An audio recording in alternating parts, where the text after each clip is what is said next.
Hello বন্ধুরা, আমি রবিউল চলে এসেছি আর একটি নতুন ব্লগ নিয়ে।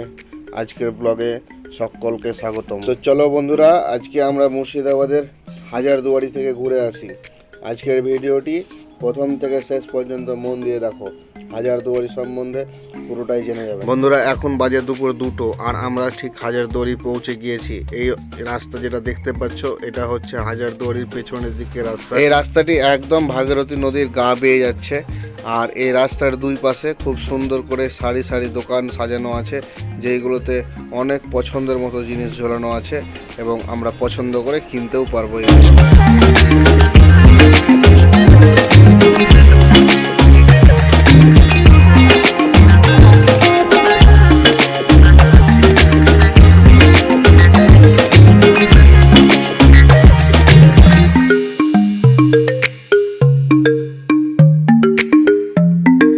বন্ধুরা, আমরা চলে এসেছি হাজারদুয়ারি। এবার হাজারদুয়ারির সামনে যে পার্কিং করার জায়গাগুলো আছে সেখানে আমাদের গাড়িটাকে পার্কিং করে তারপরে আমরা হাজারদুয়ারির ভেতরে ঢুকব।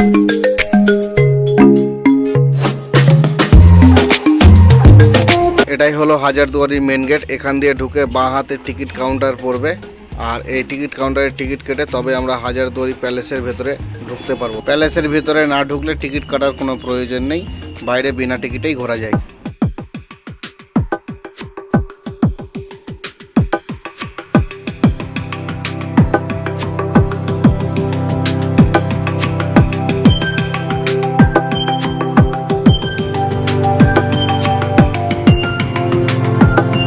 সামনে যে তিনতলা প্রাসাদটি দেখা যাচ্ছে এটাই হলো হাজারদুয়ারি।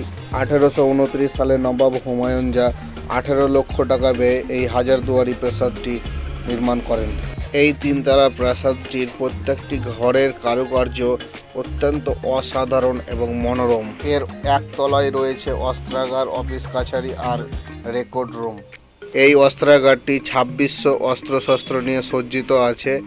এই অস্ত্রগুলি বেশিরভাগই পলাশির যুদ্ধে ব্যবহার করা হয়েছিল এবং এগুলো বেশিরভাগটাই নবাবেরাই ব্যবহার করেছিল। বিশেষভাবে উল্লেখ্য, মোহাম্মদ বেগি সিরাজদৌল্লাকে যেই ছোরা দ্বারা হত্যা করেছিল সেই ছোরাটিকেও এই অস্ত্রাগারে সুসজ্জিতভাবে রাখা আছে।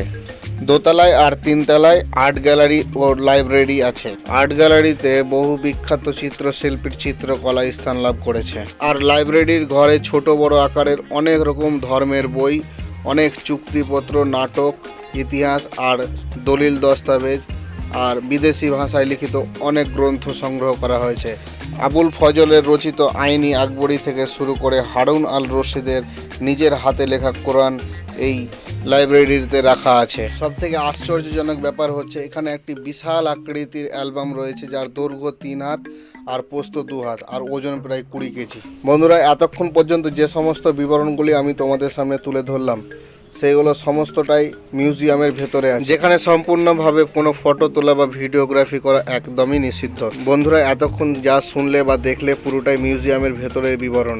এবার আমি মিউজিয়ামের বাইরের পরিবেশটা তোমাদের সামনে তুলে ধরব। হাজারদুয়ারির দরবার কক্ষে ওঠার যে বিশাল সিঁড়ি আছে তার দুপাশে এই সিংহ মূর্তিগুলি হাজারদুয়ারির শোভা অনেকটা বৃদ্ধি করেছে। এই সিংহ মূর্তিগুলির পাশে তোমরা দেখতে পাবে ছোট ছোট দুটো কামান রাখা আছে, যেগুলি অনেক যত্ন সহকারে সাজিয়ে রাখা আছে। এই হাজারদুয়ারি প্যালেস মিউজিয়ামটি অবস্থান করছে 41 একর জায়গার উপরে আর এই প্যালেসের সামনের দিকের বাগানটি হাজারদুয়ারির সৌন্দর্যকে আরও অনেক মাধুর্য করে তুলেছে।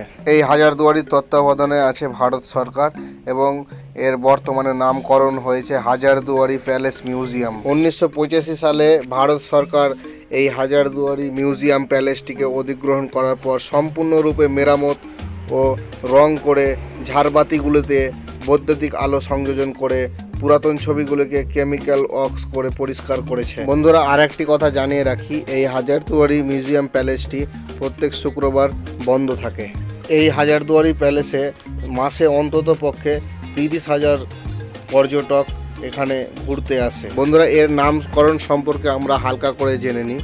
এই হাজারদুয়ারির অনেকগুলো গেট থাকার কারণে একে হাজারদুয়ারি বলা হয়, কিন্তু প্রত্যেকটি গেট কিন্তু আসল না। এর অধিকাংশ গেটটাই কিন্তু নকল গেট লাগানো আছে।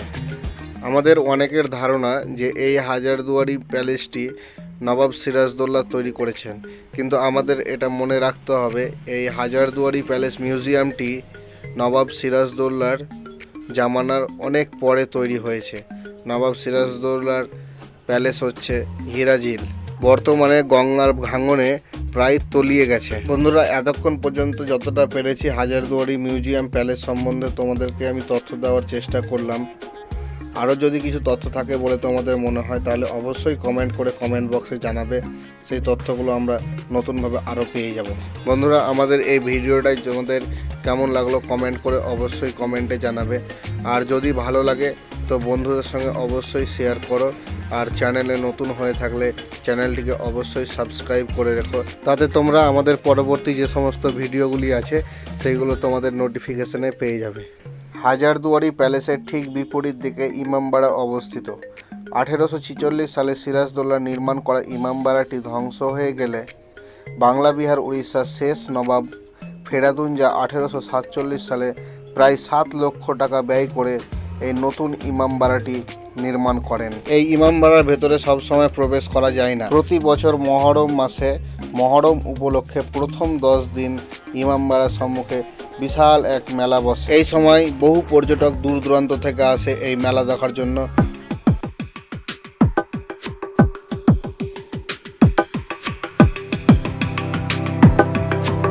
হাজারদুয়ারির উত্তর দিকে বাঁধানো বেদির ওপর এই বিশাল কামানটির নাম হলো বাচ্চাওয়ালি তোপ।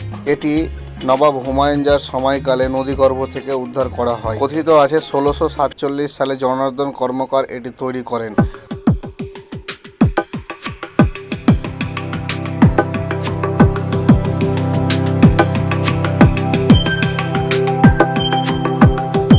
এই মদিনা মসজিদটি হলো সিরাজের সময়ে স্থাপত্য শিল্পের একমাত্র নিদর্শন। নবাব সিরাজ নিজে এই মদিনার জন্য কারাবালা থেকে পবিত্র মাটি মাথায় করে নিয়ে এসেছিলেন।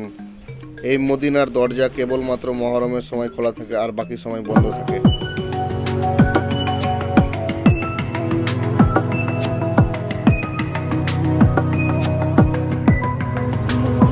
এটি হলো ক্লক টাওয়ার, যেটা হাজারদুয়ারি আর ইমামবাড়ার মাঝামাঝি জায়গায় অবস্থান করছে, আর এটিকে লোকালি ঘড়িঘর বলে জানা যায়।